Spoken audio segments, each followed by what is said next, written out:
Hey you guys, it's Peter, and welcome to my channel Peterisms, where I tell stories of my life and just little things I've learned as I've grown into the person that I am today. And I'm going to read from a book about gratitude today, and I've been talking a lot about gratitude this month. But we've had a real rough day today with this little guy. And as most of you know, if you watch my videos, Pee-Pee was diagnosed with heart disease about a year ago. And he also has horrible teeth. So we've been kind of going through it today. Both my husband and I have been in crying messes, and we were thinking that maybe things were coming to an end for little Peeps today, but that's not the case, is it? He actually lost a tooth, and we didn't really know what was going on. We finally got a hold of the vet, and she talked us through it, and she was fantastic. So she was very patient with us, and his dad is out right now getting him some baby food, which is what she suggested, to puree it up because he's really, really hungry. And are you hungry? You are? He says, yes, because I haven't been able to eat my food for the last day because I haven't been able to get my teeth into it. I'm so grateful for my dogs, and I talked about that yesterday, but this little guy is my best friend in the entire world, and so I just wanted to talk about that. But we're so happy that he is feeling better. He's very, very tired. So anyway, you want to sit right there? He says, I'm going to sit right here next to you, Dad. He always sits on this side typically, but he's like sitting here right now, and he's got one paw on my leg. Today I'm going to read from Melody Beattie's Gratitude, Affirming the Good Things in Life, inspiring passages from her bestsellers, Codependent No More, Beyond Codependency, and The Language of Letting Go. And what I like about this book is it talks all about gratitude, but now Boo Radley is wanting to be up here too, but it borrows from all of her books, and it kind of like goes in and she like picks out passages from all of her books that are some of her favorites. And the one that I really like, and I can't remember which book it's from, is not from Codependent No More. I think it's from The Language of Letting Go, is where she goes in there. Oh, he's moving over to the other side. It's, I think it's from The Language of Letting Go, and it's also maybe from, I can't remember what this book was, but it came out a couple years ago. I think it was the one where she did 40 days and 40 nights of gratitude or something like that. And she goes in there and she kind of explains her story about this house and how this house ended up becoming her favorite house in the entire world. It's a very long passage. It's 1, 2, 3, 4, 5, 6, 7. Is that it? Yeah, so, but I want to read this to you. I know it's long, but I think that it's worth it. And so I think that maybe by reading this meditation to you, it's not really even a meditation, it's just part of the book. I think that it will explain to you guys a little bit better idea of like how to use gratitude in your life and things like that. I thought I had it all pulled up. Hold on a second. I read part of this the other day, and I was like, okay, this is the part that I love from that book. Turn what you have into more. Deprived thinking turns good things into less, or worse, into nothing. Grateful thinking turns things into more. Many years ago, I dreamed of getting married and raising a family. I also dreamed of owning a house, a beautiful home that would be our little castle. I wanted some of the things other people had. I wanted normal, whatever that was. It looked like I was about to get it too. I got married, I got pregnant, I had a baby girl. Now all I needed was the home. We looked at all sorts of dream homes, big dream homes and in-between dream homes. The home we bought didn't turn out to be one of those, but it was the one we could afford. It had been used as rental property for 15 years and had been standing vacant for a year. Now it was 3 stories of broken windows and broken wood. Some rooms had 10 layers of wallpaper on the walls. Some walls had holes straight through to the outdoors. The floors were covered with bright orange carpeting with large stains, and we didn't have the money or skills to fix it. We had no money for windows, curtains, or paint. We couldn't afford to finish it. We had 3 stories of a dilapidated home with a kitchen table, 2 chairs, a high chair, a bed, a crib, and 2 dressers, one of which had broken drawers.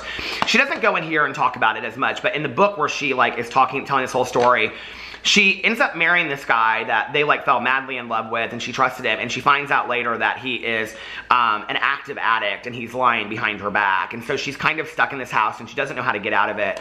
And this is a lot about her own understanding of codependency and her playing out of that. And so she's got this house, and she's like, she can't, like, he coerced her into buying this house, and you know, said, oh, we should do this, we should buy this house and whatever. And now she's, you know, got this house, and she doesn't want this house, but she doesn't know where to go or what to do. And she's got this husband that's rarely home and all this kind of stuff. About 2 weeks after we moved in, a friend stopped by. We stood talking on what would have been the lawn if grass had been growing there. My friend kept repeating how lucky I was and how nice it was to own your own home, but I didn't feel lucky and it didn't feel nice. I didn't know anyone else who owned a home like this. I didn't talk much about how I felt, but each night while my husband and daughter slept, I tiptoed down to the living room, sat on the floor, and cried. This became a ritual. When everyone was asleep, I sat in the middle of the floor thinking about everything I hated about the house, crying and feeling hopeless. I did this for months. However legitimate my reaction may have been, it changed nothing. A few times in desperation, I tried to fix up the house, but nothing worked. The day before Thanksgiving, I attempted to paint the living and dining room walls, but layers of wallpaper started to peel off the minute I put paint on them. Another time, I ordered expensive wallpaper, trying to have faith that I'd have the money to pay for it when it came. I didn't. Then one evening, when I was sitting in the middle of the floor, going through my wailing ritual, a thought occurred to me. Why don't I try gratitude? At first, I dismissed the idea. Gratitude was absurd. What could I possibly be grateful for? How could I? And why should I? Then I decided to try anyway. I had nothing to lose. And I was getting sick of my whining. And then it's talking about acknowledge what you have. I still wasn't certain what to be grateful for, so I decided to be grateful for everything. I didn't feel grateful. I willed it. I forced it. I faked it. I pretended. I made myself think grateful thoughts. When I thought about the layers of peeling wallpaper, I thanked God. I thanked God for each thing I hated about that house. I thanked God for giving it to me. I thanked God that I was there. I even thanked God that I hated it. Each time I had a negative thought about the house, I countered it with a grateful one. And this is where, when like Maya Angelou told Oprah, when you're in the middle of the biggest tragedy in your life, look up and say thank you, because you're about to learn a very valuable lesson. Maybe this wasn't as logical a reaction as being negative, but it turned out to be much more effective. After I practiced gratitude for about 3 or 4 months, things started to change. My attitude changed. I stopped spending my nights sitting and crying in the middle of the floor and started to accept the house as it was. I started taking care of the house as though it were a dream home.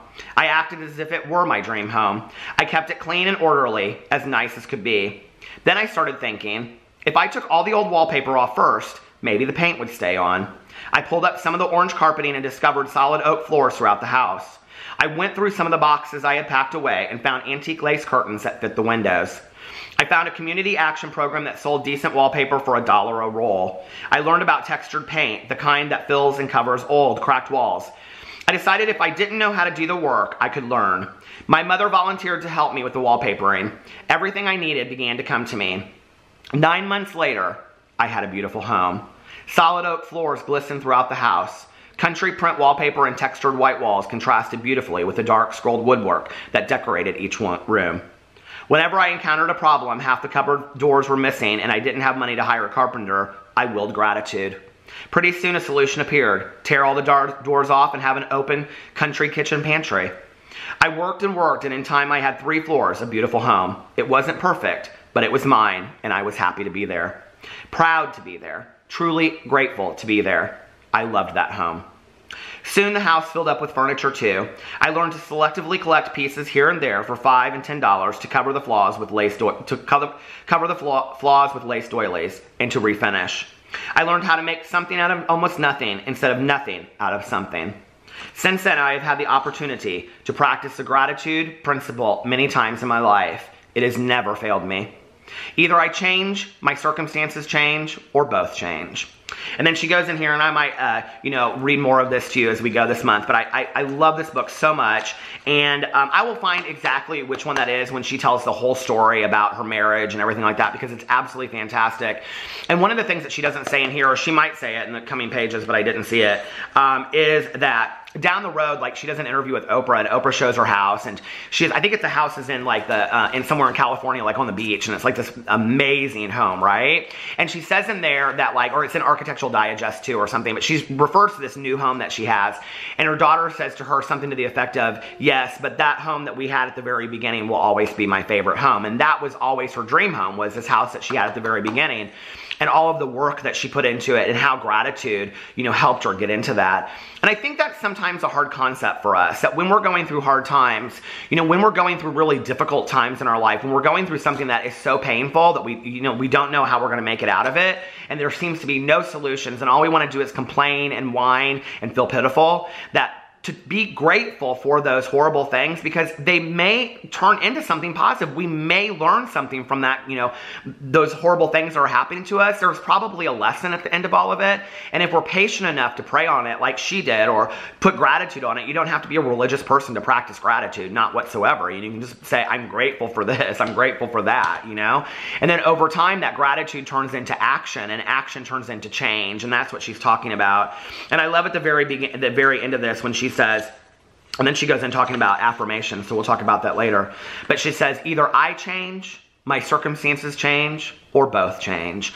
You know, and change is something that we have, you know, a lot of control over if we want things to change in our lives. But sometimes we have to be the ones to put action to that. And many times in my life, I've been very resistant to that change that ultimately ends up being the best thing for me. So I don't know, if you've never practiced gratitude on something negative in your life, like, we don't have to just practice gratitude on positive things in our life. You know, we don't have to just practice gratitude on everything. You know, that is so good, and I'm so grateful for this, I'm so grateful for that, I'm so grateful for her, and whatever. We can also practice gratitude on the negative, because at that moment, we might not know why it's in our life, but down the road, it may be teaching us a lesson. We have to be thankful for all of those things that are put out there. And that's something that I try to keep reminded of, you know, that there's a lesson in this, there's a lesson in this. I love you guys, and I will see you tomorrow. Bye.